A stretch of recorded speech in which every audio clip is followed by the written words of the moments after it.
stroke itu dapat terjadi pada anak itu benar nggak sih dok?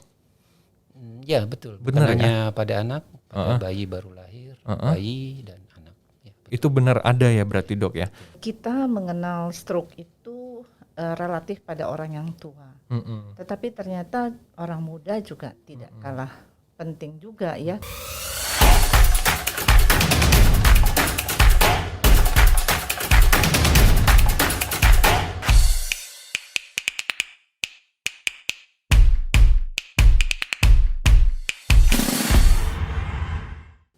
Halo Sobat Premier, jumpa lagi bersama kami di podcast Premier Bintaro Channel. Senang banget hari ini kita bisa bersama-sama di sini, mungkin cukup rame nanti ya Sobat Premier bisa lihat sendiri ada 2 dokter yang hebat-hebat tentunya yang ada di Rumah Sakit Premier Bintaro. Nah, kita simak yuk, masih membahas mengenai stroke. Nanti kita tanyain banyak banget pertanyaan yang mungkin bisa menjadi pertanyaan Sobat Premier juga. Jadi kalau misalnya ada informasi yang bermanfaat, boleh tolong di like, komen, subscribe, dan di share. Oke, kita langsung aja sapa 2 dokter yang hebat ini. Pertama ada Dr. Tuti Suwirno, spesialis saraf. Halo dok. Halo, selamat siang. Selamat siang. Iya, kita kebetulan cutinya siang hari nih. Dan di sampingnya Dr. Tuti, ini adalah Dr. Dwi Putro Widodo, spesialis anak. Halo dokter. Halo, terima kasih. Iya. Di sini. Kabar baik dok? Baik. Kabar baik. Oke, Dokter Tuti juga kabar baik ya? Kabar baik. Kabar baik. Oke. Jadi Sobat Premier, kita akan membahas stroke dari segi orang muda dan dari segi anak-anak begitu. Nah, makanya ada 2 narasumber yang hebat-hebat seperti ini gitu. Dokter Dwi, aku mau nanya, ini mungkin pertanyaan dari sahabat Premier juga ya dok ya. Ya. Stroke itu dapat terjadi pada anak itu benar nggak sih dok? Ya betul. Benar Bukan ya? hanya pada anak, pada bayi baru lahir, bayi dan anak. Itu benar ada ya berarti dok ya. Nah, seberapa banyak sih yang kasus-kasus seperti ini dok? Ini hanya survei aja. Mm-mm. Mungkin hanya 4 kasus setahun. Hanya 4 kasus setahun, berarti memang jarang ya. Tetapi jika dibandingkan dengan yang usia orang tua atau orang yang relatif lebih muda usianya, berarti anak-anak masih sedikit dok ya. Tapi kenapa sih dok kok bisa terjadi pada anak? Ya pada anak itu umumnya karena ada predisposisi. Oke. Jadi ada komorbid atau ada sesuatu yang memudahkan dia muncul itu. Oke. Stroke itu. Misalnya aja penyakit jantung bawaan, kemudian infeksi, kemudian bisa genetik, bisa juga tidak tahu, bisa juga malformasi dari pembuluh darahnya, atau penyakit sistemik seperti leukemia, thalassemia. Terus ada yang hampir setiap tahun kita jumpai itu defisiensi vitamin K. Oke. Jadi bayi-bayi itu biasanya ini stroke yang perdarahan. Oh, yang pendarahan. Oke. Kalau bayi yang kecil ya misalnya yang lahir nggak langsung menangis itu juga bisa. Oh, oke. Bayi-bayi yang dengan polisitemia. Oke, jadi bisa dikatakan bahwa bayi-bayi ini terlahir memang keadaannya sudah, maaf ya dok ya, sudah berpotensi untuk stroke atau sudah stroke sebenarnya dok ya? Atau gimana dok? Belum, kalau sudah Belum stroke ya? ya ada pemeriksaan lain. Oh, Untuk oke. menjelaskan karena banyak kondisi yang mirip-mirip dengan stroke. Baik. Jadi harus ada pemeriksaan Pemeriksaan lain. lebih lanjut ya, oke. Ditanya cerita gimana sakitnya. Pemeriksaan fisik baru pemeriksaan radiologis atau yang lain. Oke, baik. Oke, dokter terima kasih. Nah, untuk dokter Tuti, tadi kan dari dokter Dwi adalah dari segi anak ya. Kalau misalnya, kalau pasti dong stroke yang dialami sama orang yang umurnya relatif lebih muda, udah kita katakan pre-adult gitu ya dok ya, itu pasti lebih banyak dong dari anak ya dok ya? Iya. Lebih banyak kasusnya ya? Lebih banyak. Nah, biasanya apakah sama dengan stroke yang terjadi pada anak? Maksudnya kenapa bisa terjadi stroke pada orang yang usianya masih muda gitu kan? Kita kan tahu stroke itu berpotensi lebih besar di orang yang usianya sudah tua begitu ya dok ya. Kenapa orang muda juga bisa dok? Betul sekali. Jadi kita mengenal stroke itu relatif pada orang yang tua. Tetapi ternyata orang muda juga tidak kalah penting juga ya, karena pada saat-saat ini adanya perubahan pola hidup. Perubahan pola hidup ini membuat situasi menjadi berubah. Jadi berubah. Nah, masalahnya itu semua yang berkaitan dengan sirkulasi pembuluh darah yang akhirnya menyebabkan supply ke sana itu berkurang, itu yang pasti akan membuat suatu kekurangan akhirnya oksigen maupun nutrisi. Nah, itulah yang bakal akan muncul terjadinya suatu sumbatan pada pembuluh darah di otak. Oke, baik. Jadi sahabat Premier, mungkin yang terjadi untuk orang muda ya kan, karena kita tahu nih stroke itu biasanya menyerang orang-orang yang usianya sudah lanjut gitu, atau yang lebih tua lah daripada orang-orang muda begitu. Nah, ternyata menurut Dokter Tuti adalah karena perubahan pola hidup, itu yang penting ya. Jadi Dok, mungkin dari makanan bisa juga Dok ya? Ya, memang sekarang boleh dikatakan ya bukan kita menjudge ya tentang makanan siap saji. Nah, makanan siap saji ini makanan yang paling digemari oleh anak-anak. Iya. Betul nggak Dokter Dwi? Dokter Dwi juga mengakui. Pasti Dokter Dwi. Dampaknya tapi nanti. Dokter Dwi pasti tahu. Ibu-ibu banyak yang mengeluh mungkin soal ya. fast food ya. Betul. Nah, ini makanan siap saji ini makanan yang boleh dikatakan makanan yang menarik, enak ya, dan boleh dikatakan semua orang suka. Semua orang suka. Ya. Ternyata akhirnya bukan anak aja, orang tua pun juga suka. Juga suka ya. Ya, kecenderungan mungkin juga di negara yang sudah mulai maju, di mana mungkin kesibukan dalam pekerjaan sehingga anak-anak menjadi lebih banyak ditinggal, dan itu merupakan guilty ya. Terus akhirnya kalau sudah libur yang dicari kuliner kan. Iya, ya? betul dokter. Oke, kembali lagi ke Dokter Dwi. Dok, untuk anak-anak terutama untuk bayi atau balita begitu, misalnya terkena stroke, ini kan kasihan banget Dok ya. Iya. Apakah stroke ini dapat meninggalkan jejak atau bekas atau efek gitu Dok? Misalnya kecacatan gitu Dok. Ada nggak sih Dok? Ya betul, ada seperti ya? dewasa juga. Ya kan kita bagi dua secara umum, stroke yang karena terganggunya aliran darah, atau stroke iskemik atau yang bukan perdarahan, satu lagi yang perdarahan. Nah, biasanya yang perdarahan ini yang lebih meninggalkan gejala sisa. Gitu. Tapi kalau di anak dilihat dulu predisposisinya, etiologinya apa. Berarti memang meninggalkan Ya, dapat meninggalkan, dapat juga sempurna hilang. Sempurna hilang. Kecuali yang perdarahan biasanya agak bagus. Tapi apakah potensi sembuh 100%-nya itu lebih baik daripada orang yang muda atau orang tua Dok? Ya, itu salah satu perbedaan stroke pada anak dan orang dewasa.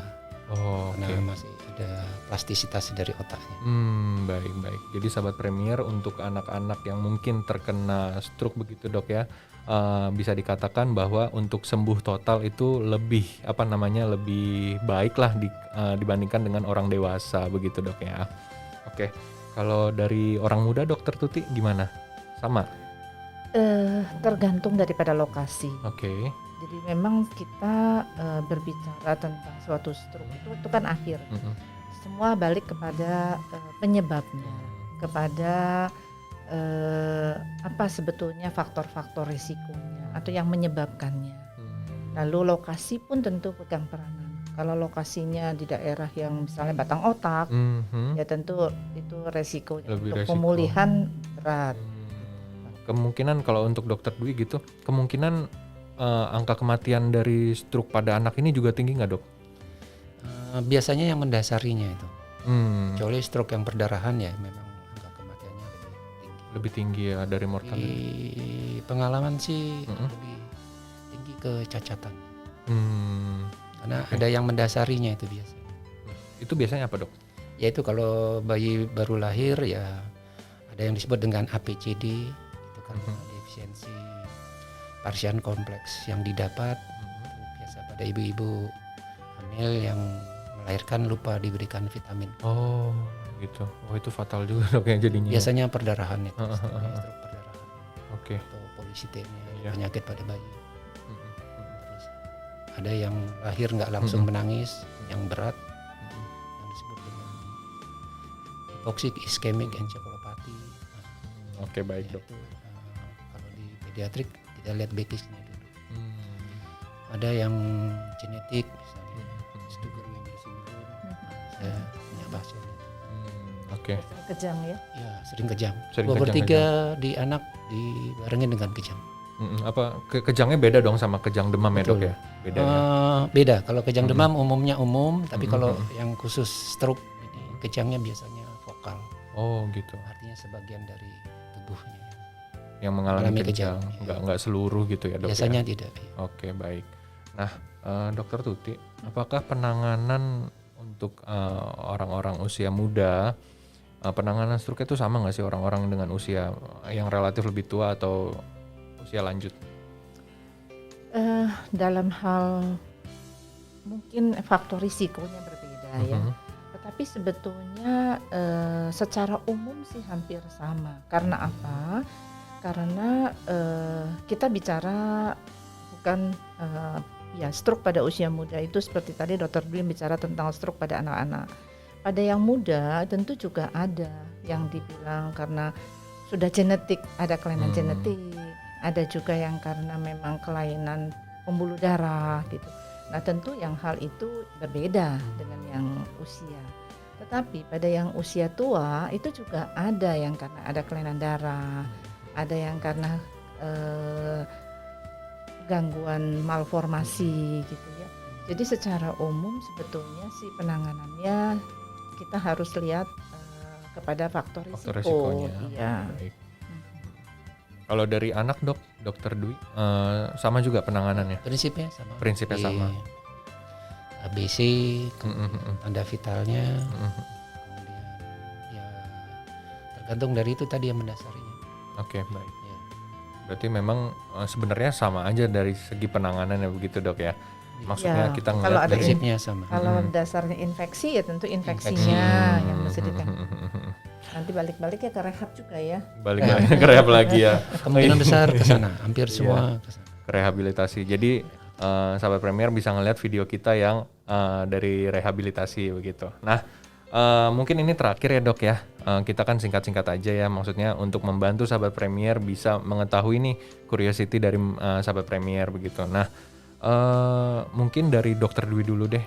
Ada nggak satu kata dua kata untuk sahabat Premier? Mungkin di sana ada orang tua yang pikir bahwa oh ini anak saya terkena stroke begitu. Nah apa sih yang bisa diberikan tipsnya untuk orang tua gitu dok? Biasanya pasien datang dengan keluhan kelemahan sebelah anggota geraknya atau dengan kejang yang sifatnya vokal. Dan biasanya pasien tidak mengalami demam.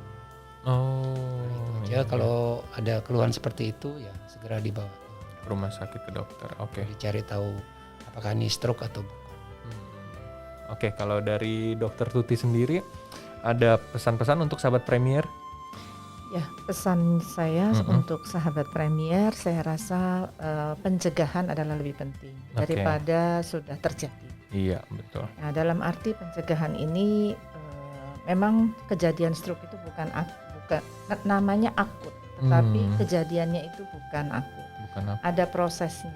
Oke. Nah, proses ini ya kita kadang-kadang senang lihat anak gemuk ya, oh sehat gitu ya. Nah, itu juga harus hati-hati pada obesitas ya.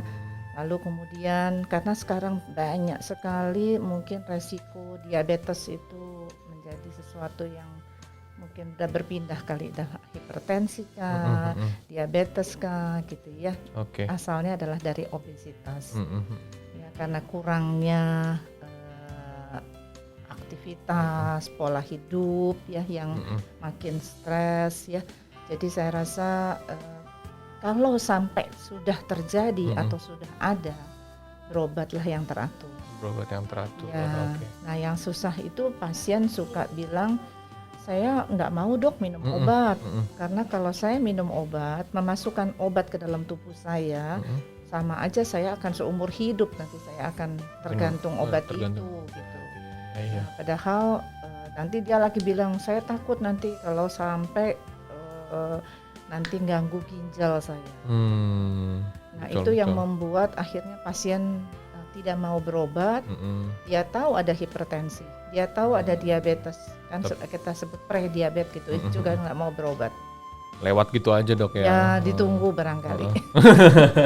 Nah kalau sudah sampai kena stroke itu kan yang repot seperti tadi sampaikan Dr. Dwi adalah kecacatannya. Jadi kalau bisa sebaiknya pencegahan lebih baik daripada sudah tindakan pengobatannya. Ya, Oke. Karena memang pengobatan sendiri tidak menjanjikan 100% kembali gitu dok ya. Walaupun nggak ada memang yang janji. nggak ada yang janji. Walaupun kita dari segi medis, terutama untuk Dr. Dwi dan Dr. Tuti itu udah berusaha semaksimal mungkin, tapi ya tetap balik lagi ya, pencegahan, tindakan preventif lebih baik ya dok ya.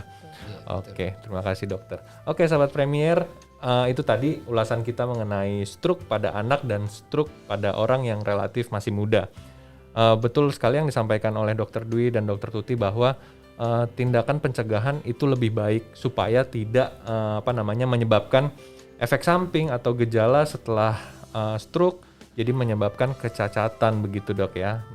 Karena memang tindakan yang pencegahan yang lebih cepat itu dapat mengurangi resiko ke belakangnya begitu. Oke, Dr. Dwi Putro dan Dr. Tuti, terima kasih banyak sudah menemani kami di sini. Sahabat Premier juga udah menjawab curiosity dari kami gitu ya. Semoga Dr. Dwi, Dr. Tuti selalu sehat ya, selalu sukses gitu, semakin jaya gitu dok ya. Oke dok, boleh disapa sahabat Premier di Dadai mungkin. Oke, terima kasih. Terima kasih. Bergabung. Oke, sahabat Premier, sampai ketemu lagi di podcast kita di seri selanjutnya. Ciao.